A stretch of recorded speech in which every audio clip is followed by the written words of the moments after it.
this is kind of a stupid question, I think it is, but I want to just get your take on it. So if you ran your business the way that the government's running our business right now, you wouldn't be in business.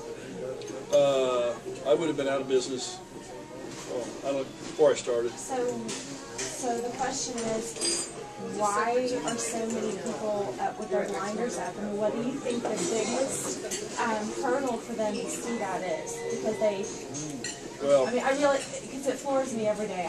And I listen to my Obama supporter friends, and I think, do they have jobs? Are you smoking crack? I mean, what do these people have jobs? Yeah, they do. Really? And you would think that they're highly intelligent until they talk about their politics. Let me explain. And I'm just... No, that's a good point. There's some very basic truths. 42% of the population of the United States puts nothing into the system. 42%. That's why I asked for your friends that jobs. Those 42%, they don't pay income tax. That's the biggest problem. The second problem is they are in subsidized housing. They have a food stamp, which is now a plastic credit card. Have you ever seen a food stamp? It's a plastic credit card. It's great. Yeah, but anyway, but there's multiple. It's less stigmatized if you have a card. That's exactly what. Well, that's yeah. There's fraud involved in some other issues, but that's the main reason they did it, because it was embarrassing for people to stand in line with food stamps. Right. I don't know, whatever. It's free. Gee whiz. But anyway, but all these people are on different programs. 42%. Now, at the rate the nation is going, it's very close to having, could be, in a very few years, you'd have 52, 3, 4% of people putting nothing in the system. So now, how do you think those people are going to vote? They're going to vote for the guy, which we just elected one. Here, everything's free. And millions of people voted for him with this. It's going to be free. Well, some of those percentages are finding out it's not free. But all of a sudden, I'm not going to get a new car and a new house.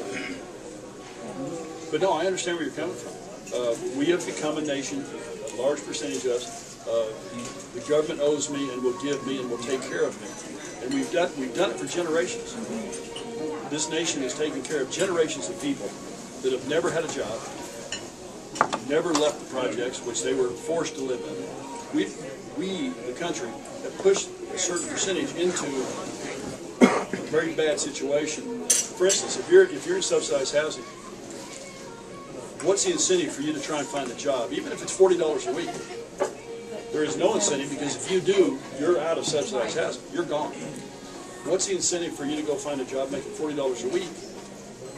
All of a sudden, oops, there goes the food stamps.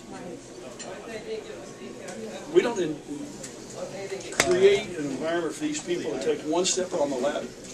We, the country, we, the nation. We don't do it. We house them. Here, we shove them back in the corner. So what about with our new socialized medicine program, which terrifies me that will pass? When other countries are still, when we have Putin saying, you guys need to go back to free market, you need to, I mean, we have other countries wanting our systems, and we're reverting back to those old socialistic systems. Why, again, what is the hurdle for people in our country to go, that doesn't really make sense? It's the same thing I just said. Right. You've got a percentage, 40, 45%. All they see is, here, I'm getting something free.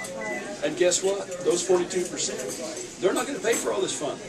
You are. I am. We're all going to pay. See, you got to remember, if somebody was standing down in that parking lot, I said, well, I'll give you a brand new Cadillac. Oh, you don't have to pay for the tag, the taxes, and when you need air in the tires, I'll send somebody over to your house to fill the tires. Sounds good to me. Same system. I've spent some time in Canada off and on. They have a system, I'll say it's similar to what we're talking about, it's not, but it's, here's what you do in Canada. I was with a friend of mine who broke his arm. You are assigned to a doctor who's like on the corner in zone 8, whatever, I don't know how they do that, but you go there. And you may wait for a day, you may wait for 6, you've got a broken arm, you may wait, seriously now, you may wait 4, 5, 6 weeks. Well, but you've got a deformed arm this time, because it's going to, now, what's the way to avoid that situation?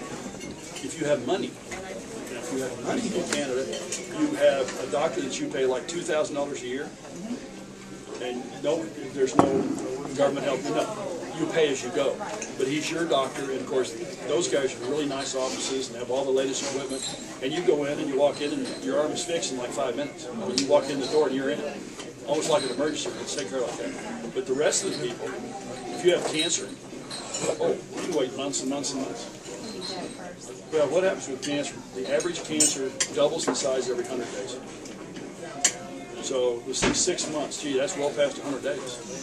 So if you have a cancer the size of your thumb that you might be able to control, by the time they get around maybe to even thinking about it, now all of a sudden it's the size of a golf ball. A golf ball might kill you. But that's what we're projecting for this country.